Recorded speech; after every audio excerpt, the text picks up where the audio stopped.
Salutations to all our future judges. In this video, we are going to see Indian Evidence Act 1872. But before going into the video, I'd like to make few requests to our viewers as well as the subscribers. Kindly do not skip the video. Watch the video from the beginning till the end. If you skip in between, you may be missing very crucial information or very crucial aspects which have been explained. Hence, watch from the beginning till the end. And next request is, please do have a notebook and a pen with you, because various questions which have been asked in Evidence Act in various exams would be mentioned or would be stated. And in addition to this, idea would be given as to how questions could be framed in a particular section. It is very important for you. So you all need to make a note of all these aspects. And in addition to this, some additional illustrations would also be given while teaching the act. Hence, you please make a note of all those additional illustrations as well.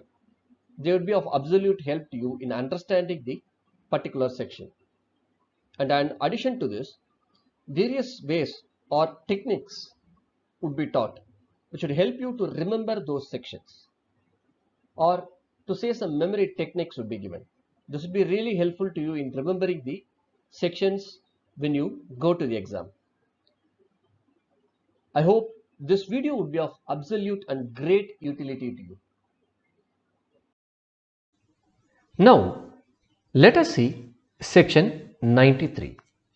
If there is an ambiguous document or a defect in a document, then evidence cannot be given to correct the defect or clear that ambiguity. They have given certain illustrations. Let us see what are those illustrations.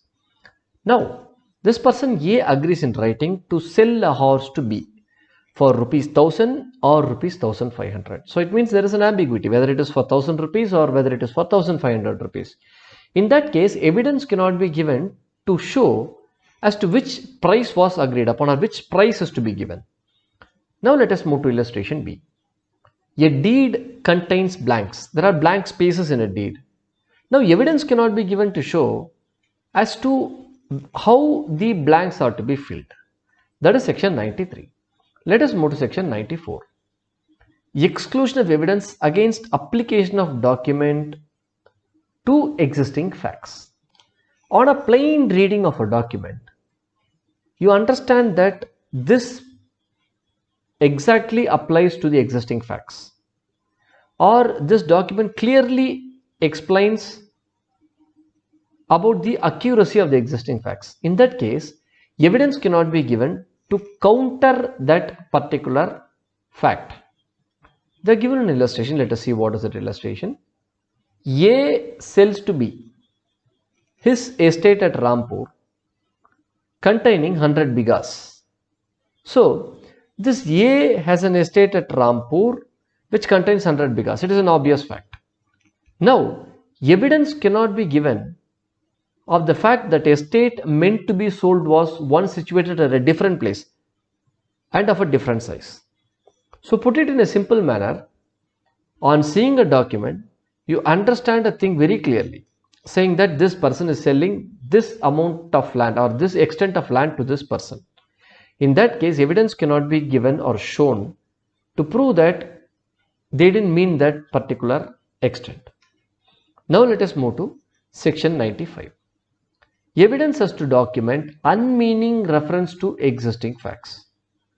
When a particular aspect is said in a document, on a plain reading, we can understand that there is an unmeaning in reference to the existing facts. Then evidence may be given to show that in which particular sense or peculiar sense that particular aspect was said. Now let us try to understand this section by way of the illustration which is provided. A sells to B by deed his house in Calcutta. Actually, A has no house in Calcutta, but he has a house in Howrah, of which B had been in possession since the execution of the deed. So in that case, the facts may be shown to prove that the deed actually meant the house at Howrah and not at Calcutta. Now let us move to section 96.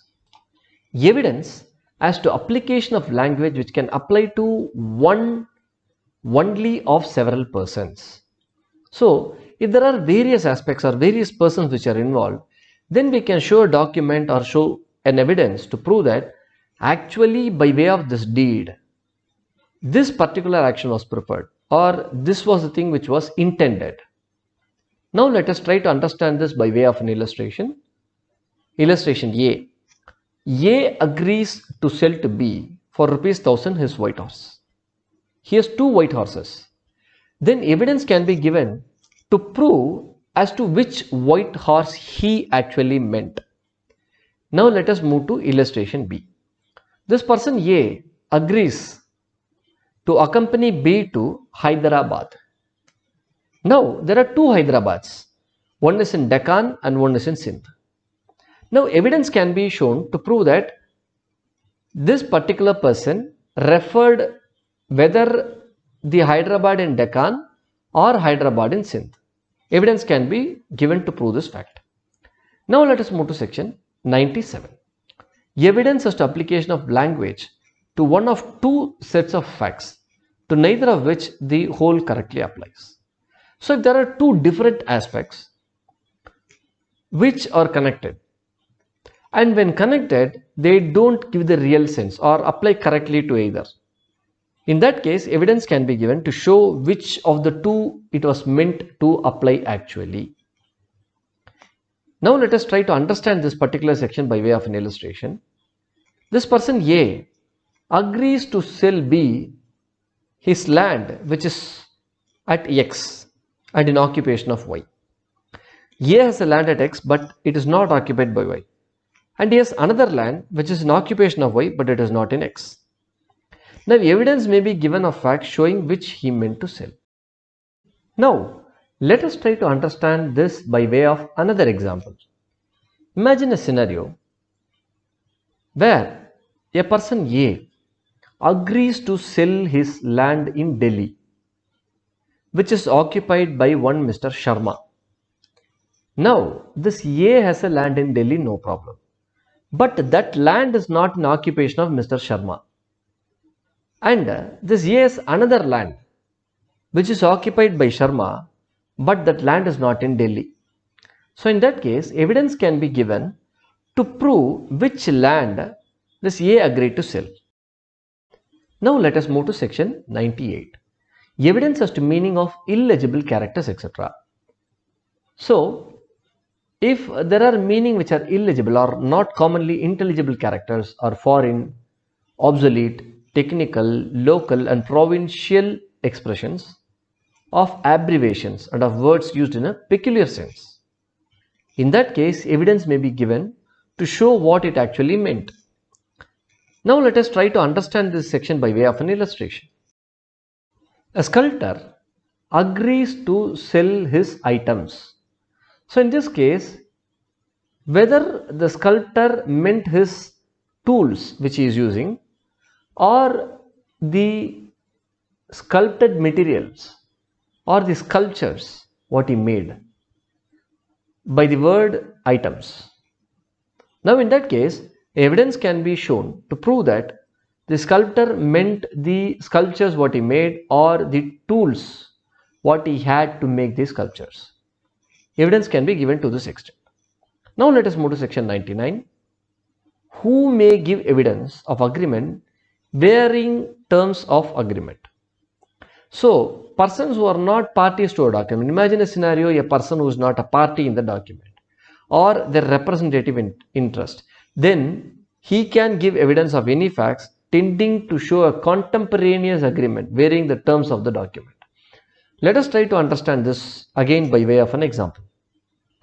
A and B are two people, they are making an agreement in writing where B says that he shall sell to A certain cotton, and he agrees that money will be paid on delivery. It is in writing.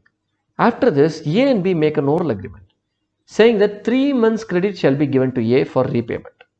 However, if this particular agreement is having an impact or affecting C, then in that case C can prove by way of evidence that this particular oral agreement or the agreement is affecting his personal interest. Now let us try to understand section 100. Saving of provisions of Indian Succession Act relating to wills. So with respect to wills, Indian Succession Act will prevail and nothing in this chapter shall affect the provisions of the Indian Succession Act with respect to construction of wills. With this, part 2 is completed. I hope you would have liked the video. If you like the video, please do press the thumbs up button and do share the video with your friends and motivate them. If you are not subscribed the channel, please do subscribe the channel and share the channel with your friends. If you feel that I've left something in this video or you want me to change the way in explanations are given for the sections, please do let me know by way of comments.